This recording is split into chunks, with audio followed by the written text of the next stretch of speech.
নমস্কার বন্ধুরা, তোমরা সবাই কেমন আছো? খুব গরম তাই না? খুব তাড়াতাড়ির মধ্যে হয়ে যাচ্ছে এঁচোড় কষা। দেখো বানাচ্ছি। হাই ফ্রেন্ড, আমি এঁচোড় কষা বানাচ্ছি।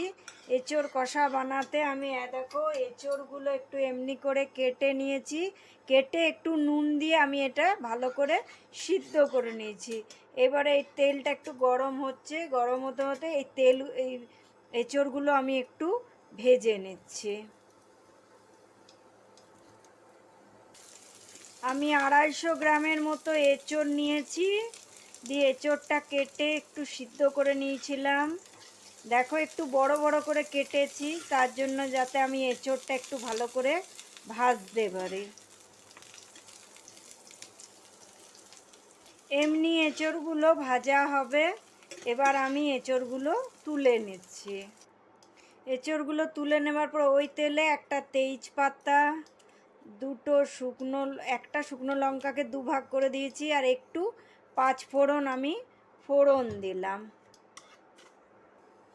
এরপরে 4 ভাগের 1 ভাগ আমি ক্যাপসিকাম কুচি ওর মধ্যে দিয়ে দিলাম, দিয়ে এটা একটু নাড়াচাড়া করে নিচ্ছি। ক্যাপসিকামটা একটু ভাজার পর আমি 1 চামচের মতো আদা বাটা দিয়ে একটু ভাজছি।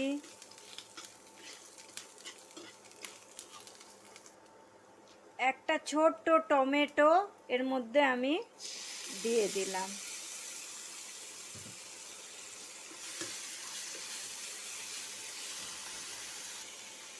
সামান্য একটু জল দিলাম।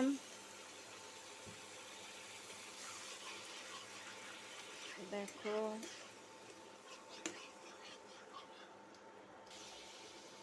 এটা একটু ফুটছে। এবার আমি এটার মধ্যে একটু কিচমিচ বাটা দিচ্ছি। দেখো 1 চামচ, 2 চামচের মতো কিচমিচ বাটা, আর 2 চামচের মতো কাজু বাদাম বাটা আমি এটার মধ্যে দিয়ে দিলাম। দিয়ে এটা একটু ভালো করে নাড়াচাড়া করছি।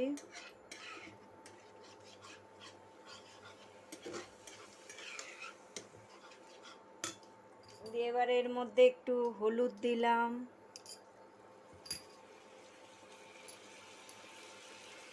2 চামচের মতো ধনে জিরে গুঁড়ো দিলাম, স্বাদ মতো লবণ দিলাম। তোমরা যে যেমন নুন খাও সে তেমনি লবণ দেবে। একটু লঙ্কা গুঁড়ো দিলাম এটার মধ্যে আমি, দেখতে একটু সুন্দর লাগবে। তোমরা যারা কাঁচা লঙ্কা খাও কাঁচা লঙ্কা দেবে, আর যারা লঙ্কা খাও না তাদের দেবার দরকার নেই। দিয়ে এটা আবার এটা একটু কষতে দিচ্ছি। দিয়ে আবার আমি 1 চামচের মতো টমেটো সস এর মধ্যে দিয়ে দিলাম। দিয়ে মশলাগুলো একটু ভালো করে আমি কষছি। কষতে কষতে দেখো কষছি মশলাটা। এরপরে একটু দই দিলাম, 2 চামচের মতো দই দিলাম। দিয়ে এটা আর একটু ভালো করে কষতে হবে। দেখো আমাদের মশলাটা কষা হয়ে এসছে। দেখো এমনি কষা হবে। এবারে এটার মধ্যে আমি একটু জল দিলাম।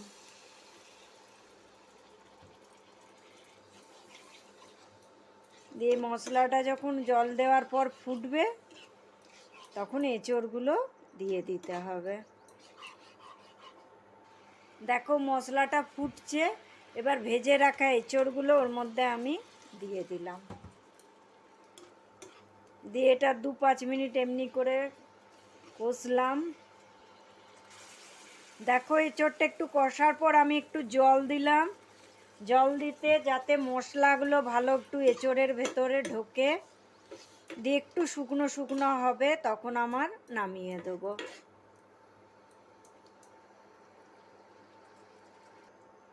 দেখো এমনি একটু মাখো মাখো হবে। তৈরি আমাদের এঁচোড় কষা। গরম ভাতের সাথে বা রুটির সাথে খেতে খুব ভালো লাগবে। তোমাদের যদি আমাদের রান্নাগুলো ভালো লাগে তাহলে একটা লাইক, কমেন্ট আর আমার চ্যানেলটাকে সাবস্ক্রাইব করবে। তাহলে দেখা হচ্ছে আবার একটা নতুন ভিডিও। বাই।